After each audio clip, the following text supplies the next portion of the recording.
Greetings, and hope you're doing well today, and greetings from my rooster.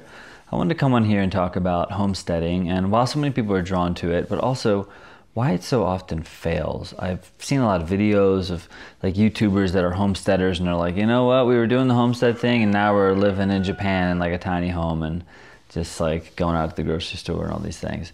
I've also seen a lot on a local level. People are excited about homesteading, but maybe they've done it or they've tried it and it just feels like too much and it's too hard. And the concepts I'm talking about today, I think, are universal in some ways, but also people aren't explaining them in the way that I've seen makes perfect sense. So homesteading, if you don't know, and if you're here you probably do, but it's basically tending to land, and there's so many different things. People usually associate homesteading with being self-sufficient, growing your own food, raising animals, maybe being off the grid. There's a lot of different definitions of it, but in general it's like having land that you tend to, that you work, that you're a part of, so that you can, you know, take and receive and give back and do all the things and be really connected to the place. So recently Aja and I launched a in-person series in Boulder, Colorado, where people can actually learn about these different homesteading skills. And of course, if you're interested, click the link below if you live in Colorado somewhere near Boulder, Denver, or whatever, and you want to join. It's a small, intimate group. People are going to get together and we're going to share all these different techniques and things. And first off, let me just say I'm definitely not an expert. I don't know everything about homesteading by any means. I've been growing food for a long time. I've been cooking and preserving food for a really long time.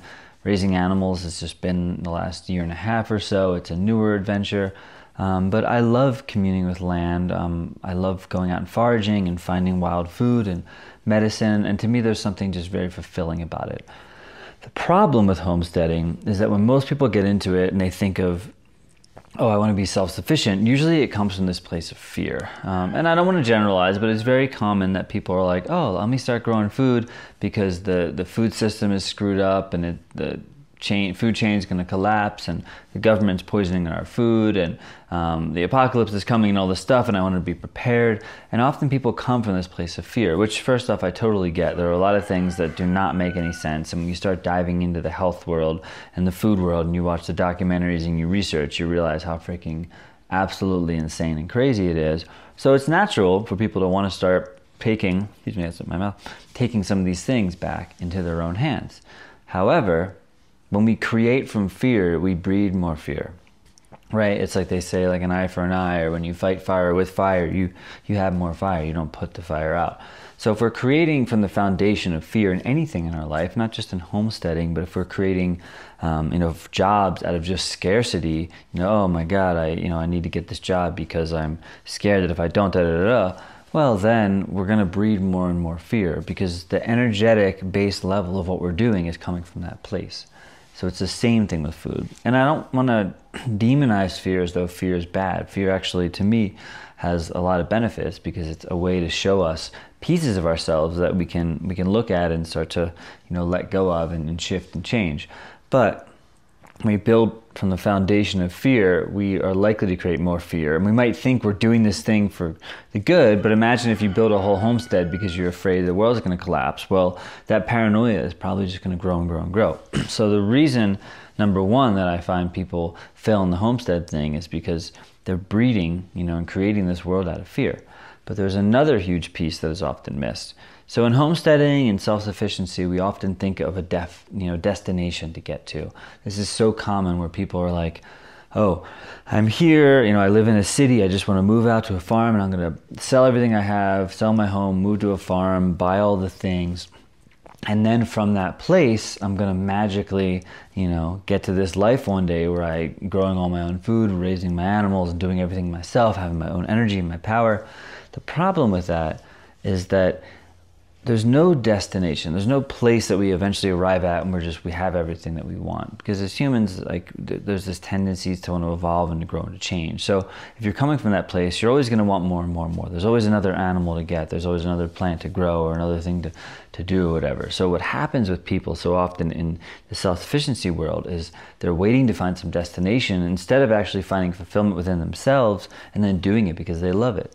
I like to grow food because I enjoy it.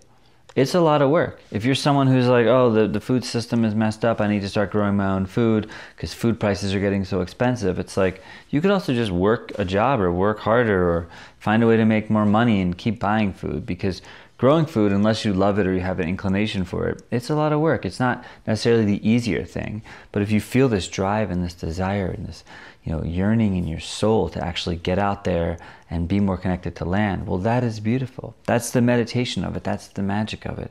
Like, the side effect is almost like the things that you get from it, because the joy comes in the connection, the communion with nature, and coming together with friends and community and doing all these things. So another key piece of this whole puzzle is that when people say self-sufficiency, I actually really don't like the word. They're like, oh, I want to be self-sufficient. I want to be off the grid. I don't want to rely on anybody or anything. That's another piece where you start creating this idea of separation, because the self is an illusion. And I talk about this a lot in my videos and my books and all these things.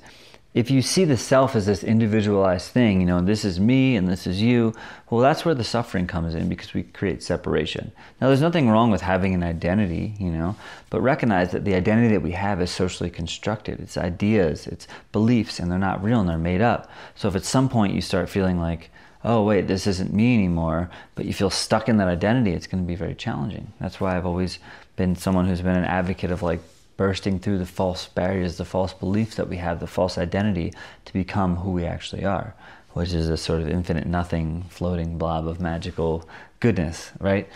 But the problem with self-sufficiency is we're creating a self that wants to be sufficient. I like to say, kind of as a joke, but also, as a thing, no self-sufficiency.